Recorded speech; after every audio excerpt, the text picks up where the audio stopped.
مجلس کی قبولیت کے لیے باواز بلند تر صلوات۔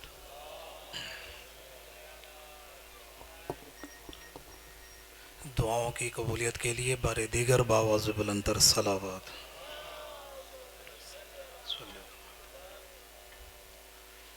امام زمانہ کے ظہور میں تعجیل کے لیے بار دیگر باواز بلند تر صلوات۔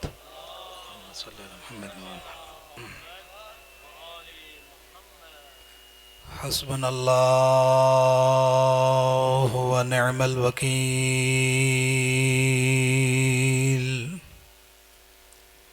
نعم المولا ونعم النصیر،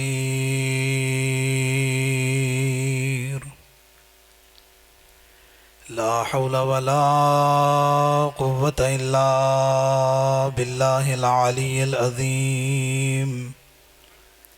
اعوذ باللہ من الشیطان الرجیم، بسم اللہ الرحمن الرحیم۔ الحمد للہ رب العالمین، والصلاة والسلام والتحیۃ والاکرام علی سیدنا ونبینا وشفیع ذنوبنا وطبیب نفوسنا حبیبنا وحبیب الہ العالمین ابی القاسم محمد وعلی ابن عمہ ووزیرہ ووصیہ وخلیفتہ نور الانوار حجت الجبار والد الائمة الاطہار قسیم الجنت والنار المولود فی البیت ذی الاستار امام المشارق والمغارب الذی حبہ فرض علی الحاضر والغائب اسد اللہ الغالب غالب علی کل غالب علی بن ابی طالب اللہم صلی وعلی اہل بیتہ الطیبین الطاہرین المعصومین المنتجبین الذین قال اللہ تبارک وتعالی فی شان عصمتہم وطہارتہم فی القرآن انما يريد الله ليذهب عنكم الرجس اهل البيت ويطهركم تطهيرا اللهم صل على محمد وآل محمد ولعنة الله على أعدائهم أجمعين اما بعد فقد قال الله تبارك وتعالى في كتابه المجيد وفرقانه الحميد وهو أصدق الصادقين وقوله الحق بسم الله الرحمن الرحيم ثم لتسألن يومئذ عن النعيم صلوات اللهم صل على محمد وآل محمد وآل محمد۔ توجہ ہے آپ حضرات کی، ماشاءاللہ صبح سے مجلس جاری ہے، اللہ تعالیٰ آپ سب کی عزاداری قبول فرمائے۔ عزیزان گرامی، شکر ہے اس پروردگار عالم کا کہ جس نے ہمارے مقدر میں یا علی کی ولا لکھ دی ہے یا حسین کی عزا لکھ دی ہے۔ میں آپ کے درمیان پہلی دفعہ حاضر ہوا ہوں۔ جب علاقہ نیا ہو اور مجمع نیا ہو تو پڑھنے والے کے لیے بھی تھوڑا مشکل ہوتا ہے اور سننے والے کے لیے بھی تھوڑا مشکل ہوتا ہے۔ وہ اس لیے کہ مزاج پتہ نہیں ہوتے کہ پڑھنے والا کیا پڑھے گا، اور جو پڑھنے والا ہے اس کے لیے مشکل یہ ہوتی ہے کہ مجمع کا مزاج کیسا ہے، کیونکہ سننے سنانے کے لیے مزاج کا ایک ہونا بھی ضروری ہے۔ لیکن الحمدللہ ہم سب کا مزاج ایک ہی مزاج ہے، بے شک ہم دور دور ہیں، لیکن ایک رشتہ ہمارے درمیان ایسا ہے جس رشتے میں ہم سب ایک ہیں، وہ ہے ولایت علی کا رشتہ۔ اس میں تو ہم ایک ہیں۔ دیکھیے یہ آپ کے ساتھ بھی ہوتا ہوگا کہ جب ہم کہیں نئے علاقے میں جائیں تو انسان تھوڑا گھبرا جاتا ہے کہ پتہ نہیں یہاں کے لوگ کیسے ہیں، اور پتہ نہیں یہاں کے لوگ کس مذہب سے تعلق رکھتے ہیں۔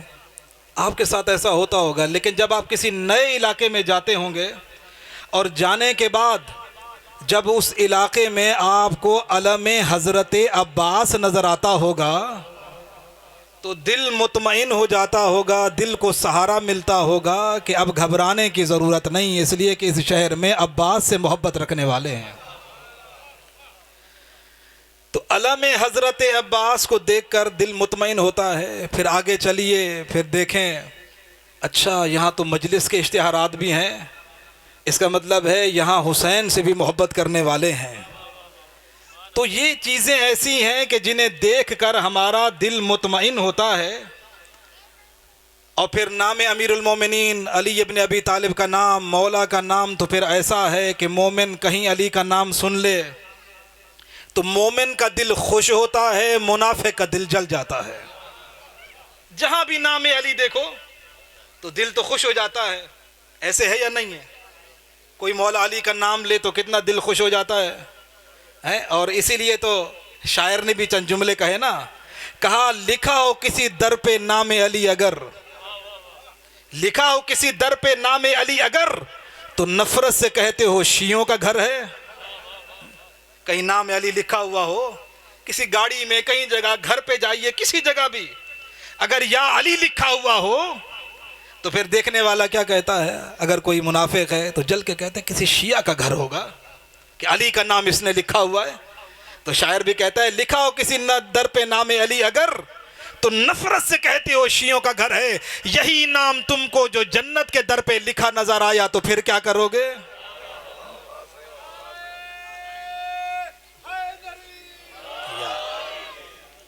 تو دیکھیے یہ نام علی ہے ہی ایسا کہ مومن کا سنتے ہی دل خوش ہو جاتا ہے، منافق نام علی سے جل جاتا ہے۔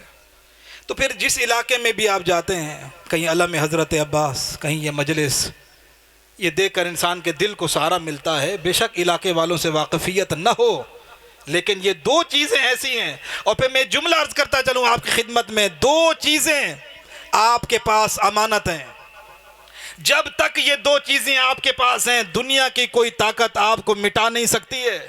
ان دو چیزوں کی حفاظت کرنا وہ آپ کے بزرگوں نے آپ کو دی ہیں، آگے اپنی نسلوں کو دے کر جانا امانت ہے۔ حفاظت کرنا وہ دو چیزیں جب تک تمہارے پاس ہیں، دنیا کی کوئی طاقت تمہیں مٹا نہیں سکتی ہے۔ ایک چیز ہے علم حضرت عباس، اور دوسری ہے حسین کی مجلس۔ جب تک دو چیزیں ہیں، علم حضرت عباس اور مجلس حسین۔ اور آپ دیکھیے یہ جملہ میں نے ایسے جذبات میں آ کر نہیں کہہ دیا، دو چیزیں جب تک آپ کے پاس ہیں، علم حضرت عباس اور مجلس امام حسین، اس لیے کہ یہ علم حضرت عباس یہ وفا کی علامت ہے۔ ہم اپنے مجمع میں جب جلوس نکلے تو علم سب سے آگے ہوتا یا نہیں؟ علم ہم اپنے جلوسوں میں سب سے آگے رکھ کے دنیا کو یہ پیغام دیتے ہیں، دنیا والوں علم عباس کو ہم نے اپنے آگے مجمع کے آگے آگے رکھ کے دنیا کو پیغام دیا۔ دنیا والوں یاد رکھنا یہ وفاداروں کا مجمع ہے، غداروں کا مجمع نہیں ہے۔ عباس سے وفا ہے، وفادار ہی علم عباس اٹھائے گا۔ اور پھر مجلس امام حسین جہاں آپ بیٹھتے ہو، یہ مجلس کوئی عام جگہ نہیں ہے، یہ مجلس امام حسین یہ خیمہ ہے، خیمہ امام حسین۔ علماء کہتے ہیں جو مجلس میں آ کر فرش عزا پر بیٹھ گیا سمجھو وہ خیمہ امام حسین میں بیٹھا ہوا ہے۔ اللہ اکبر، یہ کوئی عام جگہ ہے؟ یا آئیں تو پورے ادب کے ساتھ باوضو ہو کر بیٹھے ہیں امام حسین کے خیمے میں۔ بڑے بڑے علماء نے لکھا جہاں دعائیں قبول نہ ہوں تو پھر مجلس حسین تلاش کرنا۔ امام حسین کی مجلس کہاں ہو رہی ہے؟ حسین کی مجلس میں جاؤ، بڑی سے بڑی دعائیں قبول ہو جاتی ہیں۔ امام حسین کی مجلس۔ اور پھر آپ نے روایات میں سنا، پرانے عزادار ہیں، آپ نے روایات میں سنا، میں روایت پوری نہیں پڑھوں گا نہیں تو مجلس ابھی مصائب کی طرف چلی جائے گی، کہ جب معصومین کے زمانے میں، کسی امام کے زمانے میں جب مجلس عزا ہوتی تھی تو ہر امام عزاداروں کے پیچھے بیٹھا کرتے تھے. عزادار آگے، جہاں جوتے اتارتے ہیں وہاں امام. تاریخ بھری پڑی ہے. اللہ اکبر. تو پھر بتائیے جہاں فرش عزا بچ جائے وہاں وقت کا امام تشریف لاتا یا نہیں لاتا؟ تو پھر یاد رکھنا، میں نے 2 چیزیں عرض کی، علم حضرت عباس اور مجلس امام حسین. تو پھر آپ کو فکر کرنے کی ضرورت نہیں ہے، دنیا کی کوئی طاقت آپ کو مٹا ہی نہیں سکتی، اس لیے کہ آپ کے آگے علم حضرت عباس ہے، آپ کے پیچھے وقت کا امام ہے. بس ان چیزوں کی حفاظت کرو اور اپنی نسلوں تک پہنچائیں. اللہ کا شکر ادا کریں کہ اللہ نے آپ کو اور ہمیں در آل محمد سے وابستہ قرار دیا ہے. لوگ کس کے دروازے پہ بیٹھے ہیں ہمیں اس سے کوئی فرق نہیں ہے، لوگ کس کو مانتے ہیں ہمیں اس سے فرق نہیں ہے، کوئی کس کو امام مانے ہمیں اس سے کوئی فرق نہیں پڑتا، لوگ کس کے دروازے پہ ہیں ہمیں اس سے فرق نہیں. لیکن یاد رکھنا، جس دروازے پہ ہم آپ بیٹھے ہیں کائنات میں اس سے بہتر کوئی دروازہ نہیں ہے، اس سے بہتر کوئی دروازہ نہیں. دیکھیے وقت کو دیکھتے ہوئے میں نے کوئی آیت یا کوئی تمہید نہیں بنائی. ابھی تمہید بننے میں وقت لگے گا، 10-15 منٹ تمہید میں لگ جائیں. میں نے صرف اور صرف مجلس شروع کر دی ہے، زیادہ زحمت نہیں دینا آپ کو.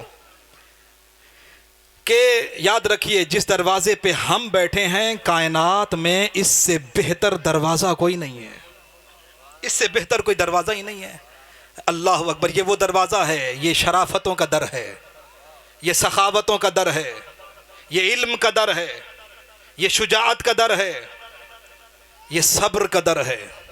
یاد رکھنا یہ رسالت کا در ہے، یہ نبوت کا در ہے، یہ امامت کا در ہے، یہ عصمت کا در ہے، یہ طہارت کا در ہے.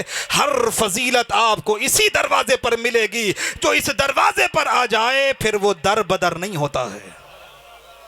اللہ کا شکر ادا کریں اس نعمت پر کہ اللہ نے آپ کو اور ہمیں علی کا دروازہ عطا کیا ہے، در اہل بیت عطا کیا ہے. یاد رکھیے ہر بندہ نماز پڑھ کے جنت کی خواہش رکھتا ہے، روزہ رکھ کے جنت کی خواہش رکھتا ہے، حج کر کے جنت کی خواہش رکھتا ہے، عمرہ کر کے جنت کی خواہش رکھتا ہے، زکوٰۃ و خمس دے کر یہ خواہش رکھتا ہے کہ اللہ مجھے جنت دے. لیکن یاد رہے کہ دروازہ یہی ہے جو جنت کی طرف جاتا ہے، باقی سارے دروازے بند ہیں. اگر کوئی کسی اور کے دروازے پر ہے تو جنت ملنے والی نہیں ہے. یہی دروازہ ہے جو جنت کی طرف جاتا ہے، باقی سارے دروازے بند ہیں، یہی دروازہ کھلا ہوا ہے.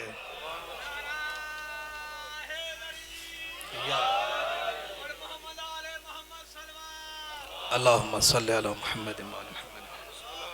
سب دروازے بند ہیں، یہی دروازہ کھلا ہوا ہے اور یہی جنت کی طرف جاتا ہے. اگر کسی کو شک ہو تو یہ تو نبی نے ہی بتا دیا تھا. سب کے دروازے مسجد نبوی میں بند کر دیے تھے، علی و بطول کا دروازہ کھلا چھوڑ دیا. صحابہ آئے، یا رسول اللہ ہمارے دروازے بند کر دیے، علی اور بطول کا دروازہ مسجد میں کھلا چھوڑ دیا. اللہ کے نبی نے فرمایا فوالذی نفس محمد بیدہ، فرمایا مجھ محمد کو قسم ہے اس ذات کی جس کے قبضہ قدرت میں مجھ محمد کی جان ہے، میں نے اپنی مرضی سے تمہارے دروازے بند نہیں کیے، نہ اپنی مرضی سے علی کا دروازہ کھلا چھوڑا، بلکہ مجھے اللہ نے حکم دیا تمہارے دروازے بند کر دوں، علی کا دروازہ کھلا چھوڑ دوں. صحابہ نے عرض کیا یا رسول اللہ کیوں؟ ہمارے دروازے بند کر دیے اور علی کا دروازہ کھلا چھوڑ دیا، کیوں؟ فرق کیوں ہے؟ فرمایا یہی تو تمہیں بتانا ہے، تمہارے دروازے بند کر کے علی کا دروازہ کھلا چھوڑ کر یہی تمہیں بتانا ہے کہ تم اور ہو، علی اور ہے. کوئی علی کا مقابلہ نہ کرے، علی جیسا امام ہے ہی نہیں کائنات میں.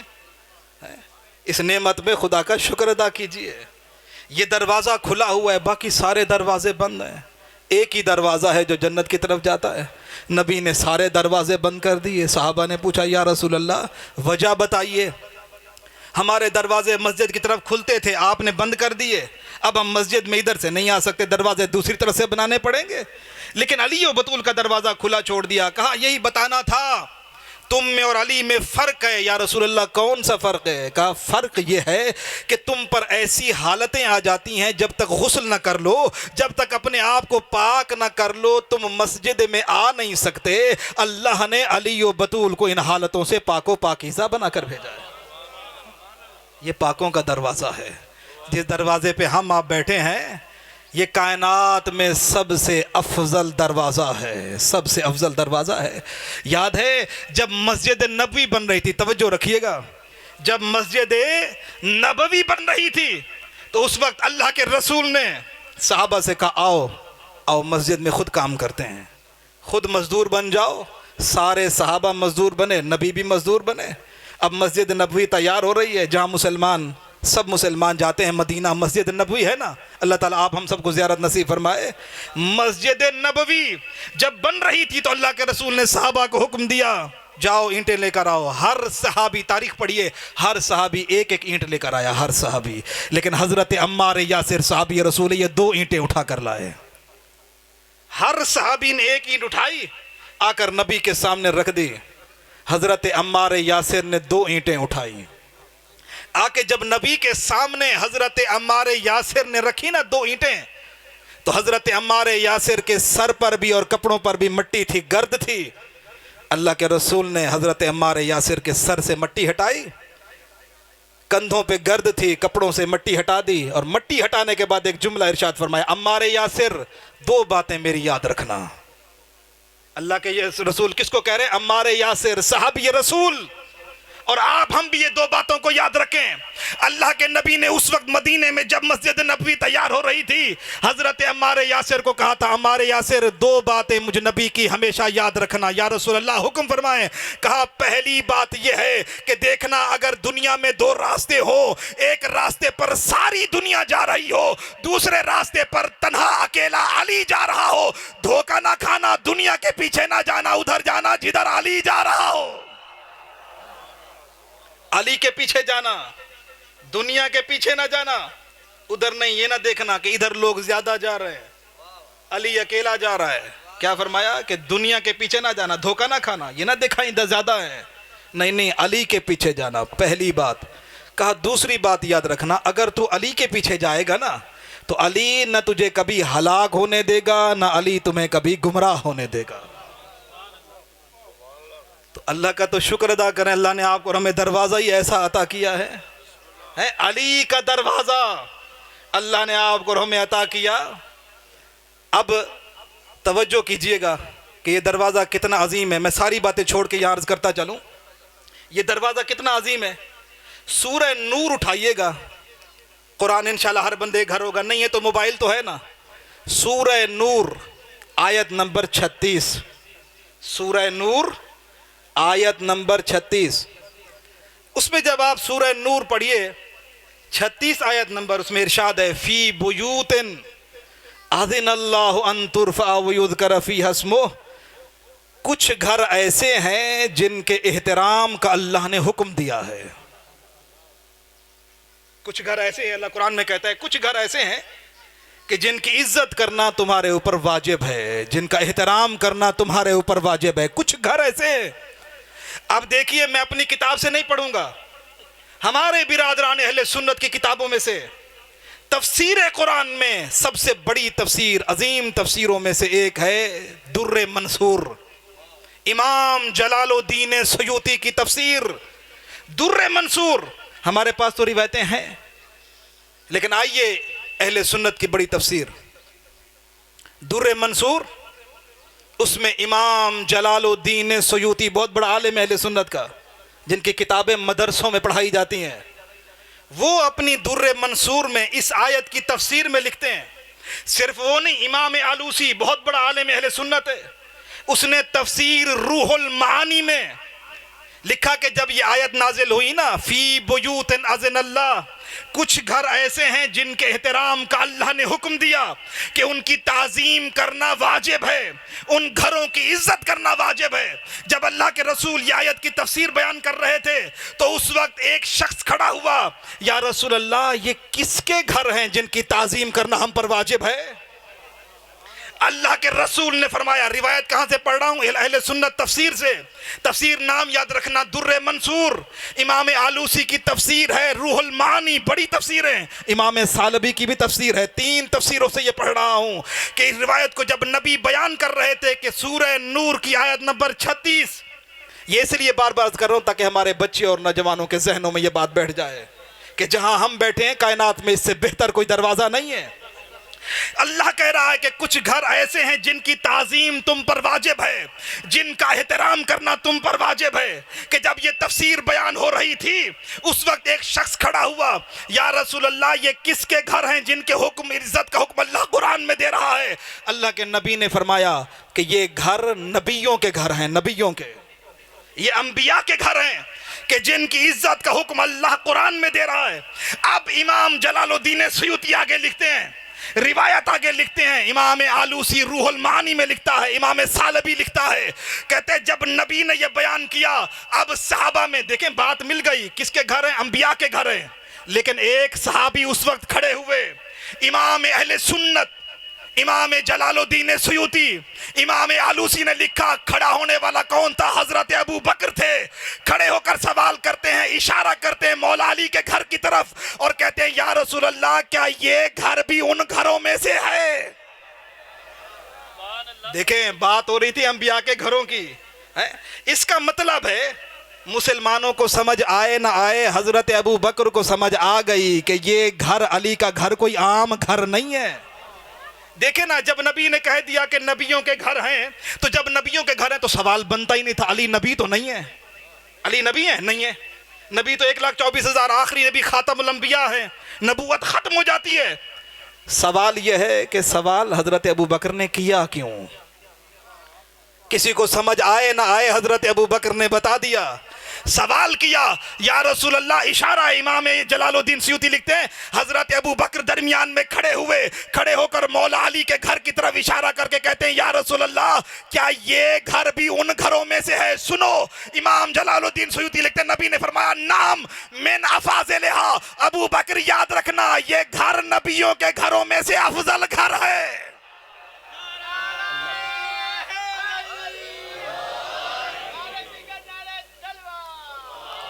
صلی اللہ محمد، کہا یہ گھر نبیوں کے گھروں میں افضل گھر ہے، نام من افاضلہا۔ نبی نے بتا دیا کہ یہ علی کا گھر، علی و بطول کا گھر یہ نبیوں کے گھروں میں سے بھی افضل گھر ہے۔ اللہ اکبر ہے۔ ابھی دنیا آ جائے اس دروازے پر، یہی دروازہ ہے۔ اور پھر ایک دفعہ نہیں اٹھے حضرت ابو بکر۔ برادران اہل سنت کی 100 سے زیادہ کتابوں کے حوالے ہمارے پاس موجود ہے، 100 سے زیادہ کتابیں، معتبر جا کر کسی عالم سے پوچھئے، 100 سے زیادہ کتابیں ان کی روایتوں میں موجود ہے۔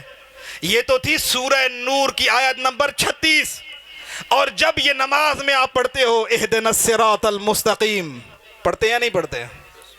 نماز میں پڑھتے ہیں نا ہم، پہلی اور دوسری رکعت میں تو کم سے کم 2 سورہ فاتحہ ہے یا نہیں ہے؟ تیسری چوتھی میں جو پڑھے سورہ فاتحہ پڑھیں، تسبیحات اربع پڑھیں، لیکن پہلی اور دوسری رکعت میں ہر نماز میں سورہ الحمد پڑھی جاتی ہے۔ اب میں اس لیے عرض کر رہا ہوں کہ بار بار صحابہ تو بتاتے رہے کہ علی کون ہے، پھر صحابہ سے محبت رکھنے والے بھی اہل بیت کے در پر آ جائیں۔ صرف ایک مرتبہ کھڑے نہیں ہوئے، سورہ نور کی تفسیر میں بھی حضرت ابو بکر کھڑے ہوئے، لیکن جب یہ سورت پڑھی جا رہی تھی سورہ فاتحہ کی تفسیر اہدنا الصراط المستقیم، اے اللہ ہماری ہدایت کر صراط مستقیم کی طرف۔ اب یہ معنی میں بھی فرق ہے، بات لمبی ہو جائے گی۔ آیا ہم یہ معنی کریں کہ صراط مستقیم کی طرف ہدایت کر یا صراط مستقیم پر ثابت قدم رکھ؟ کبھی موقع ملا تو اس پہ بھی بات ہوگی، لیکن ہم یہ دعا کرتے ہیں کہ اللہ ہمیں صراط مستقیم پر باقی رکھ۔ ہم یہ نہیں کہتے ابھی دکھا، بتاتا ہوں آپ کی خدمت میں، جب یہ آیت کی تفسیر ہو رہی تھی اہدنا الصراط المستقیم، پوری ذمہ داری کے ساتھ 100 سے زیادہ حوالے ہیں، 150 تک، برادران اہل سنت کی معتبر کتابیں، 150 حوالہ۔ روایت کہتی ہے جب نبی بیان کر رہے تھے اہدنا الصراط المستقیم، علماء اہل سنت نے 150 کتابوں میں لکھا، حضرت ابو بکر کھڑے ہوئے نبی کے خطبے کے دوران کہا یا رسول اللہ ہر نماز میں صراط مستقیم کی دعا کرتے ہیں، یا رسول اللہ دعا کر کر کے تھک گئے ہیں، یہ صراط مستقیم ہے کیا؟ یہ صراط مستقیم ہے کیا؟ ہر نماز میں دعا کر کر کے تھک گئے، صراط مستقیم کی ہدایت کر، اے اللہ صراط مستقیم کی ہدایت کر۔ یا رسول اللہ صراط مستقیم سے مراد کیا ہے؟ کون ہے صراط مستقیم؟ اللہ کے نبی نے فرمایا ابو بکر بیٹھ جاؤ۔ حضرت ابو بکر کو بٹھا دیا، نبی نے اپنا خطبہ جاری رکھا۔ علماء اہل سنت نے لکھا دوسری مرتبہ پھر کھڑے ہوئے، یا رسول اللہ صراط مستقیم تو بتاتے جائیں۔ فرمایا ابو بکر بیٹھ جا۔ تیسری مرتبہ پھر خطبے کے دوران کھڑے ہوئے، یا رسول اللہ بتائیے صراط مستقیم کیا ہے؟ فرمایا بیٹھ جاؤ۔ روایت کہتی ہے علماء اہل سنت نے لکھا 9 مرتبہ حضرت ابو بکر کھڑے ہوئے، یہی سوال بار بار دہرایا، ہر دفعہ نبی نے بٹھا دیا اور اپنے خطبے کو جاری رکھا۔ ابھی نبی خطبہ دے ہی رہے تھے کہ مولا علی مسجد میں داخل ہوئے، آئے نبی کے ساتھ زمین پر منبر کے دائیں طرف بیٹھ گئے۔ اب نبی نے اپنے خطبے کو روک دیا۔ خطبہ روکنے کے بعد کہا ابو بکر اب اٹھ کھڑا ہو، پوچھ تیرا سوال کیا ہے؟ کہا یا رسول اللہ 9 مرتبہ پہلے بھی پوچھا، 10ویں مرتبہ پھر پوچھ رہا ہوں۔ ہر نماز میں صراط مستقیم کی دعا کرتے ہیں کہ پروردگار ہمیں سیدھا راستہ دکھا۔ یا رسول اللہ دعا کرتے کرتے تھک گئے، صراط مستقیم ہے کیا؟ جب یہ سوال کیا رسول اللہ نے اپنا ہاتھ مولا علی کے سر پر رکھا، کہا ابو بکر جس صراط مستقیم کی دعا تو ہر نماز میں کرتا ہے وہ صراط مستقیم میرا بھائی علی ابن ابی طالب ہے۔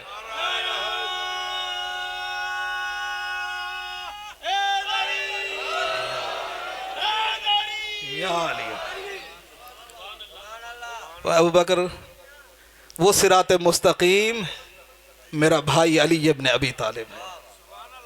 یہ جو صراط مستقیم کی دعا کرتے ہیں، اب جملہ آ گیا تو کہتا چلوں، اجازت ہے؟ تھک تو نہیں گیا؟ اب زیادہ زحمت نہیں دوں گا۔ ایک ہندو نے آج سے تقریباً 80 سال پہلے ایک کتاب لکھی۔ وہ ہندو لکھتا ہے، کہتا ہے مسلمانوں کا خدا مسلمانوں پہ راضی نہیں ہے، ان پہ ان کا خدا خوش نہیں ہے مسلمانوں پہ۔ بھی تو ہندو تیرا کیا؟ تجھے کیسے پتا چلا ہمارا رب ہم پہ راضی نہیں ہے؟ وہ کہتا ہے مسلمانوں پہ مسلمانوں کا رب راضی نہیں ہے۔ دلیل لکھی، دلیل سنیے۔ اس نے کہا ان کا قرآن اٹھاؤ۔ انہوں نے قرآن میں لکھا، ترجمہ کرتے ہیں اہدنا الصراط المستقیم، اے اللہ ہمیں سیدھا راستہ دکھا۔ جاؤ ترجمہ اٹھاؤ، شیعہ ترجمہ نا، مسلمانوں کے یہاں دوسرے ترجمے اٹھائیے، یہ لکھا ہے ہمیں سیدھا راستہ دکھا، اہدنا الصراط المستقیم، ہمیں سیدھے راستے کی طرف ہدایت کر۔ وہ کہتے ہیں ان کا خدا ان پہ ابھی تک راضی نہیں ہے۔ ساری زندگی مسلمان نمازیں پڑھتے ہیں، روزے رکھتے ہیں، حج کرتے ہیں، زکوٰۃ دیتے ہیں، عمرے کرتے ہیں، پھر بھی ابھی تک کہتے ہیں ہمیں سیدھا راستہ دکھا۔ اگر راضی ہوتا تو سیدھا راستہ انہیں دکھا نہ دیتا۔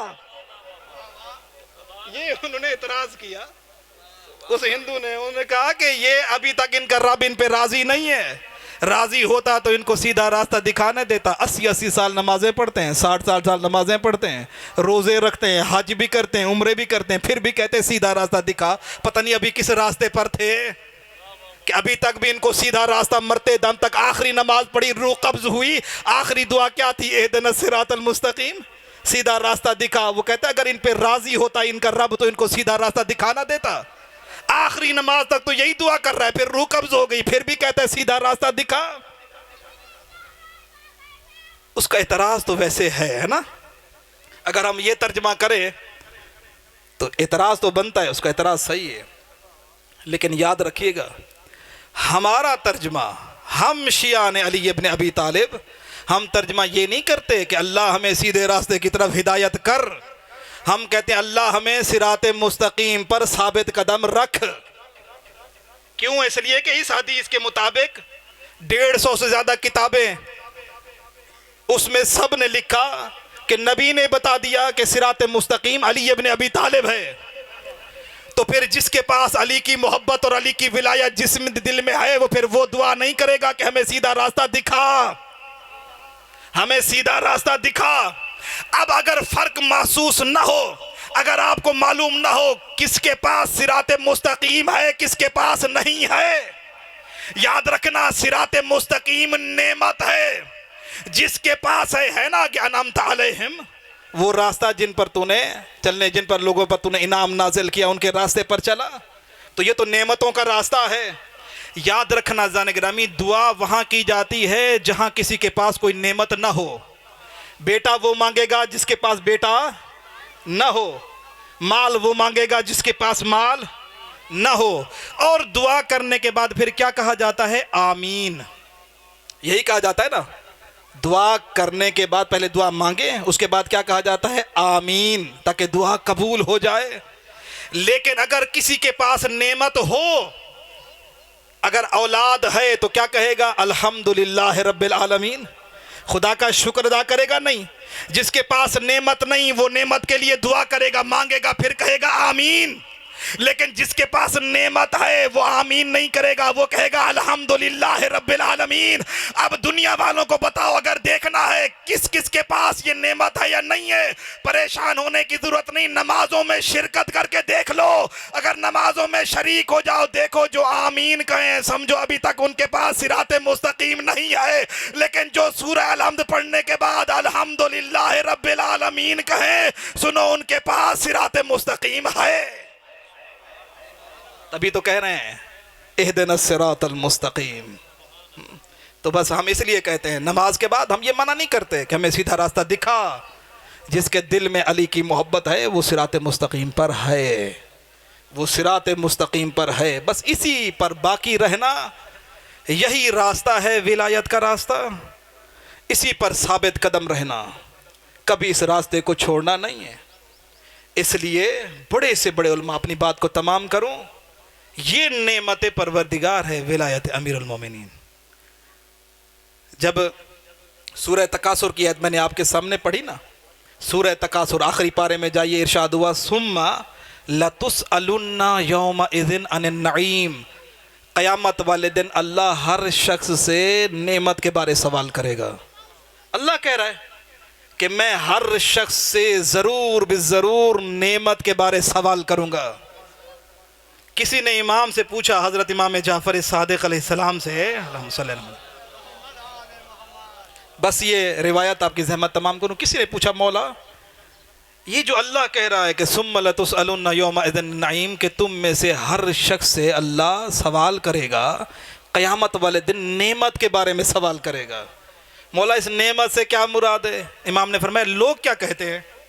اس نے کہا مولا لوگ کہتے ہیں کہ اللہ کھانے پینے کے بارے میں، روٹیوں کے بارے سوال کرے گا، پانی کے بارے سوال کرے گا، پھل فروٹ کے بارے میں سوال کرے گا۔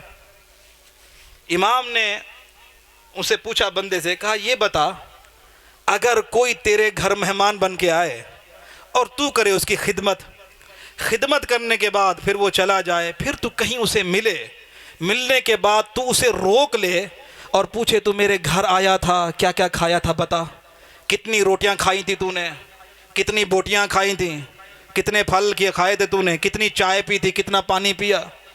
کہا یہ پوچھے گا؟ کہا نہیں مولا، یہ تو بے ادبی ہے، تو گھٹیا شخصی ہوگا جو مہمان کو کھلا کے پوچھے، جو مہمان کو کھلا پلا کے پھر مہمان سے پوچھے کہ تو نے میرے گھر میں کیا کیا کھایا تھا بتا۔ مولا کوئی گھٹیا شخصی ہو سکتا ہے جو سوال کر سکتا ہے؟ مولا فرماتے افسوس ہے، اگر تو مہمان کو کھلائے کسی کو، اگر تو سوال کرے تو گھٹیا ہے۔ اللہ کے بارے میں مسلمان کیسے عقیدہ رکھ لیتے ہیں کہ کھلا کے قیامت والے دن پوچھے گا روٹیاں کتنی کھائی تھی، کھانے کتنے کھائے تھے؟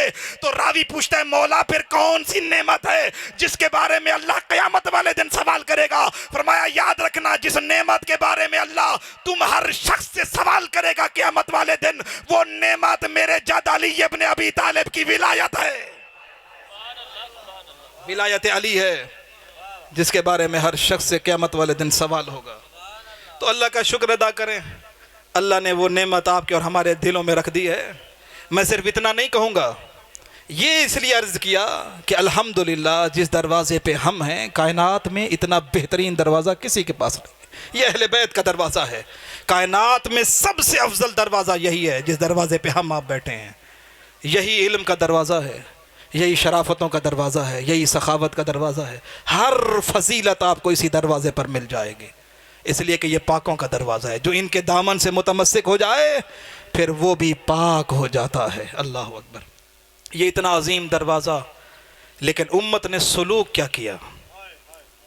دیکھیں جب نبی جانے لگے تھے تو کیا کہا تھا؟ انی تارکن فیکم الثقلین، دو چیزیں چھوڑ کر جا رہا ہوں، اور پھر بحکم قرآن جب صحابہ سب آئے تھے نا، یا رسول اللہ آپ نے ہم تک دین پہنچایا، قرآن پہنچایا، ہمیں جنت کے دروازے پہ پہنچا دیا، پورا اسلام پہنچایا، ہماری جہالت ختم کی، کفر سے دور کیا، شرک سے دور کیا، ہم آپ کو کچھ دینا چاہتے ہیں، اس رسالت کی اجرت اور مزدوری دینا چاہتے ہیں۔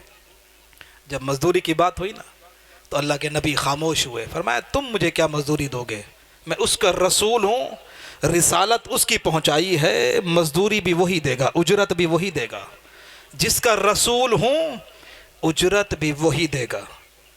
تو نبی خاموش، فوراً آیت اتری، قل لا اسألکم علیہ اجرا الا المودۃ فی القربى۔ نبی یہ کچھ دینا بھی چاہتے ہیں، کہہ دو مجھے خزانے نہیں چاہیے، دولت نہیں چاہیے، ہاں کچھ دینا چاہ رہے ہو تو پھر میرے اہل بیت سے مودت رکھنا۔ اجر رسالت یہ ہے کہ میرے اہل بیت سے مودت۔ نبی نے تو کچھ نہیں مانگا تھا، نہ امت سے خزانے مانگے تھے، نہ امت سے دولت مانگی، نہ زمینیں مانگی، اتنا کہا اگر تم اجر رسالت دینا چاہتے ہو تو پھر میرے اہل بیت سے مودت اور محبت رکھنا۔ یہ اجر رسالت ہے، یاد رکھیے ہر مسلمان جو کلمہ پڑھتا ہے لا الہ الا اللہ محمد الرسول اللہ کا کلمہ پڑھتا ہے، اس ہر بندے سے یہ اجر رسالت کا قیامت والے دن سوال ہوگا۔ اور نبی سوال کر رہے ہیں، ابھی بھی سوال کر رہے ہیں، اور یہ قیامت والے دن پوچھیں گے۔ برادران اہل سنت نے لکھا نبی کا ایک سوال یہ ہوگا امتی سے، اپنے امتی سے ایک سوال پوچھیں گے، میرے اہل بیت کے ساتھ تو نے کیا سلوک کیا؟ نبی یہ پوچھیں گے میرے اہل بیت کے ساتھ تو نے کیا سلوک کیا؟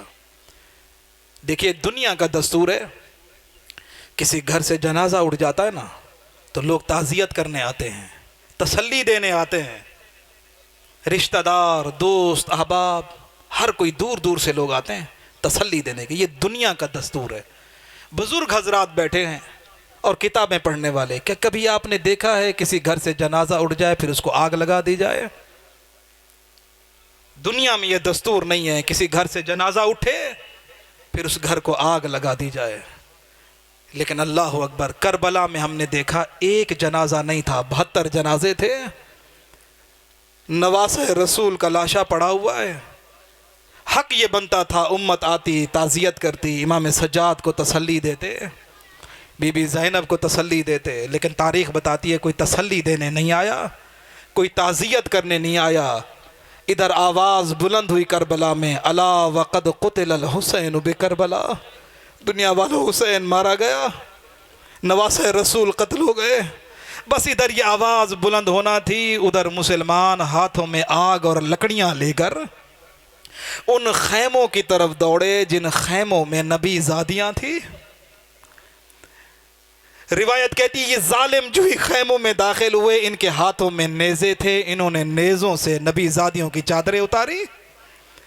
ایک ایک بی بی کی چادر اتارنے کے بعد علماء کہتے ہیں اب بھی تو بیویوں کا پردہ باقی تھا نا، اس لیے کہ خیمے تھے نا، نبی زادیاں خیمے میں تھیں، ابھی تک بھی پردہ باقی تھا۔ لیکن ان ظالموں نے جب چادریں لوٹ لی نا، ایک ظالم نے حکم دیا اب خیمے جلا دو۔ عزادارو ہم کیوں نہ روئیں؟ تاریخ کہتی ہے ان گھروں کو، ان خیموں کو آگ لگا دی گئی جن میں نبی کی بیٹیاں تھیں، جن میں علی کی بیٹیاں تھیں۔ ان ظالموں نے جب خیموں کو آگ لگائی نا، روایت کہتی ہے ایک خیمہ جلتا تھا، بیبیاں دوسرے خیمے میں، دوسرا خیمہ جلتا تھا تیسرے خیمے میں، آخر میں ایک خیمہ وہ تھا کہ جس میں امام سجاد حالت غشی میں ہے۔ ساری بیبیاں اس خیمے میں جمع ہو گئیں۔ اب جب اس خیمے میں جمع ہوئی ہے نا، خیمے تو سارے جل رہے تھے نا، آخری خیمہ بھی جل رہا ہے۔ حمید ابن مسلم کربلا کا راوی ہے، تاریخ لکھ رہا ہے، کہتے ہیں میں نے دیکھا جب آخری خیمہ جل رہا تھا نا، کہتے ہیں میں نے دیکھا ایک 4 سال کی بچی ہے، کہتے ہیں جس کے کپڑوں میں آگ لگی ہے، وہ بچی ڈری ہوئی جلتے ہوئے خیمے سے باہر آئی۔ کہتے ہیں مجھے ترس آیا کہ یہ بچی کہیں جل کے نہ مر جائے۔ کہتے ہیں میں آگے بڑھا کہ آگ بجھاؤں، کہتے ہیں اس بچی نے جب دیکھا تو بچی دوڑی، میں بچی کے پیچھے پیچھے دوڑا۔ حمید ابن مسلم کہتے ہیں میں جیسے تیز دوڑتا ہوں بچی ویسے ویسے تیز دوڑتی ہے۔ کہتے ہیں جب بچی دوڑتے دوڑتے تھک کے زمین پر گر گئی نا، کہتے ہیں چھوٹے چھوٹے ہاتھ میرے سامنے جوڑ کر کہتی ہے مجھے ہاتھ نہ لگانا، میں سید زادی ہوں۔ مجھے ہاتھ نہ لگانا، میں حسین کی بیٹی ہوں، میں نبی زادی ہوں۔ کہتا ہے بی بی میں تیرے اوپر ظلم کرنے نہیں آیا، مجھے تیرے اوپر ترس آ رہا ہے، تیرے کپڑوں میں آگ لگی ہے، میں تو صرف آگ بجھانا چاہتا ہوں۔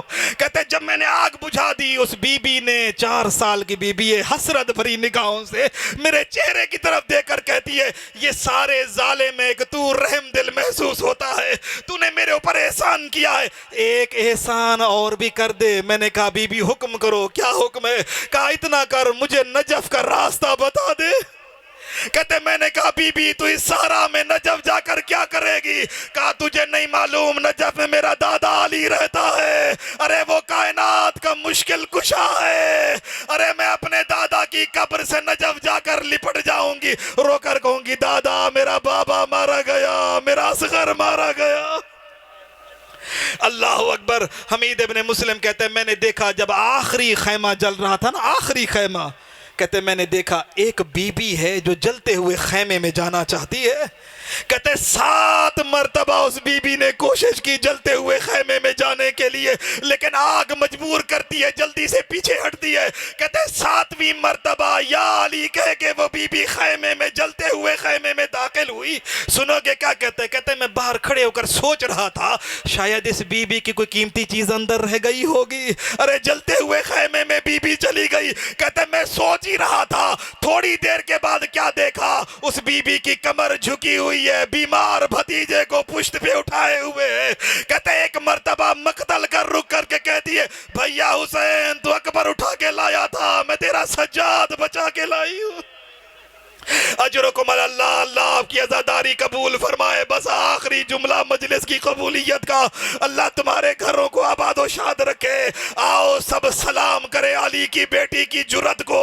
عزاداروں کربلا میں ایسا منظر تھا کہ زلزلہ بھی تھا، خیمے بھی جل چکے تھے، اللہ اکبر، 72 لاشیں بھی پڑے ہوئے ہیں۔ اسی حالت میں علی کی بیٹی نے ہمت دیکھیے، علماء کہتے ہیں کبھی بی بی عباس بن جاتی ہے، کبھی حسین بنتی ہے، کبھی اکبر بن جاتی ہے۔ حالت کیا ہے؟ جب سارے بچوں کو شام غریبہ کے اندھیرے میں بی بی نے ایک جگہ جمع کر لیا نا، جمع کرنے کے بعد اب علی کی بیٹی نے پہرا دینا شروع کیا، الحافظ والحفیظ، الحافظ والحفیظ، ارے پہرا دیتی جا رہی ہیں۔ بھوکے اور پیاسے بچے خاک کربلا پہ سوئے ہوئے ہیں، خیمے ہے نہیں، جل گئے ہیں، مال و اسباب ظالم لوٹ کے لے گئے۔ 3 دن کے بھوکے اور پیاسے بچے جب تھک کے ڈر کے سو گئے نا، علی کی بیٹی پہرا دے رہی ہے۔ کیا دیکھا؟ کوئی گھوڑا سوار ہے، چہرے پہ نقاب ہے، گھوڑا دوڑاتا ہوا آ رہا ہے۔ ارے علی کی بیٹی آگے بڑھی، اے گھوڑا سوار رک جا، یہ بچے بڑے ڈرے ہوئے ہیں، 3 دن کے بھوکے اور پیاسے ہیں، بڑی مشکل سے سوئے ہیں، رک جا۔ گھوڑا سوار نہ رکا، گھوڑا سوار آگے بڑھا۔ علی کی بیٹی نے دوسری مرتبہ کہا اگر تو کچھ لوٹنا چاہتا ہے ہمارے پاس کچھ نہیں بچا ہے، اگر لوٹنا بھی ہے تو دن کی روشنی میں آ جانا۔ لیکن گھوڑا سوار نہ رکا۔ جب تیسری مرتبہ علی کی بیٹی نے روکا اور گھوڑا سوار نہ رکا، ایک مرتبہ شیر خدا کی بیٹی کو جلا لایا، کہا تو یہ سمجھتا ہے میرا حسین مارا گیا، میرا عباس مارا گیا، تو زینب کو لاوارث سمجھتا ہے، اگر تو نہ رکا نجف سے اپنے بابا علی کو بلا لوں گی۔ بس یہ جملہ کہنا تھا، سنو عزادارو، روایت کہتی ہے جملہ سننا تھا۔ گھوڑا سوار قریب آیا، اپنے چہرے سے نقاب ہٹائی، رو کر کہا لا تجزائی زینب انا ابو کے علی، او بیٹی زینب نہ گھبرا، میں تیرا بابا علی نجف سے آ گیا۔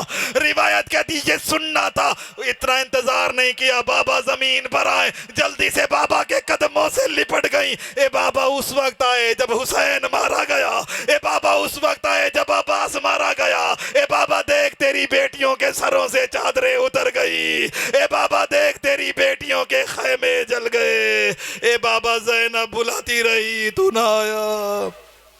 الا لعنت اللہ علی القوم الظالمین وسیعلم الذین ظلموا